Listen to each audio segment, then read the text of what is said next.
Hello viewers, it is your favorite spoiler from the recap room. For more updates, stay tuned and don't forget to like, share and subscribe. Thank you. It's evident that the FBI task group has been searching for Sam all night long because they are still looking for the youngster as the sun is coming up. Ironically, the child in question is safe and sound and, for the time being at least, unaware of the situation he was just placed into. While she's too busy hurrying his children off to school, Robbie uses his cousin Maeve's excuse of phoning in sick from work to avoid raising any red flags.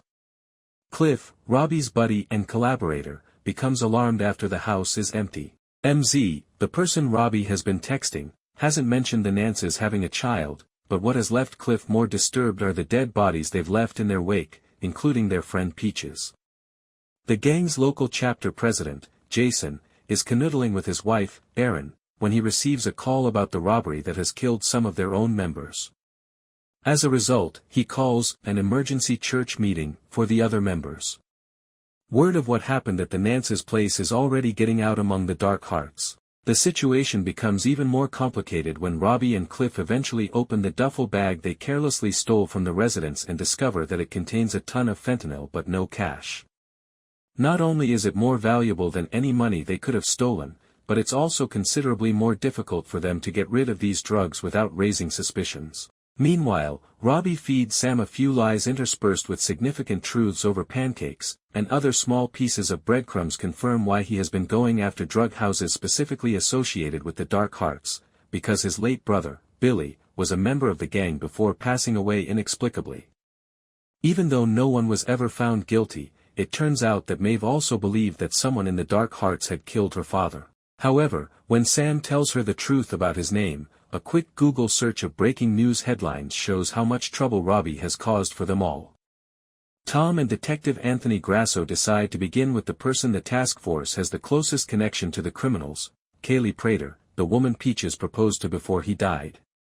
Of course, the girl has no idea what Peaches was involved in last night's home invasion or who the men he had committed the crime with are, and she becomes too hysterical to ask any more questions. The two then meet up at task force headquarters, but not before Grasso tries to strike up a conversation about the possibility of spending some quality family time and his tenure in the FBI, which is now approaching 20+ years. There isn't much time to think before the group gets together to discuss what they know, but it seems most crucial to remember that the Dark Heart's success in the drug-running industry is largely due to their willingness to amputate any weak limbs. You can bet they're going to unearth it by any means necessary if the gang has a mole helping Robbie's crew hit their houses, Grasso says. Their boss, Perry, is even more concerned since a child's life is at stake when he meets with Jayson in private to find out if anyone has attempted to dispose of the fentanyl that vanished from the crime scene. Tom's oldest daughter, Sarah, is flying in for her brother Ethan's sentencing on Wednesday, which still hangs over the family even as Emily, his adopted daughter, meets with a school counselor to discuss all that's happening at home. As she admits, Emily's greatest worry is her brother's release, which is one of the reasons she is still unsure about making her own statement. The atmosphere is noticeably chilly when Sarah eventually shows there, and the family gathers after pizza to discuss what to anticipate at the sentence. Although Ethan had entered a guilty plea to third-degree murder, which carries a maximum penalty of 15 years, the title of the episode alludes to family claims that could result in a reduced sentence. Finally, the truth is revealed as bluntly and uncompromisingly as possible. Ethan had been suffering from a mental illness and was not taking his medications when he tossed Tom's wife, Susan, down the stairs, which led to her death. Up until this scene, the show has been skirting the truth, but because of Sarah's aggressive behavior and her blatant suggestion that Emily and Ethan weren't actually Susan's children, Emily pushes away from the table and flees the house.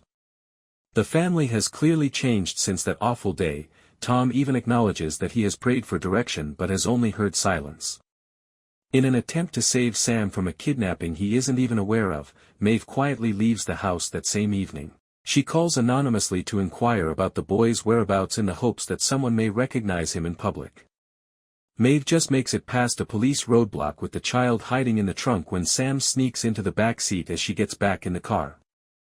She carries a sleeping Sam back inside the home and begs Robbie, sobbing, "What have you done to us?"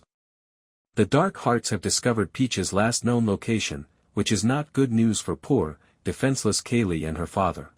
Thanks for watching, stay tuned for more updates.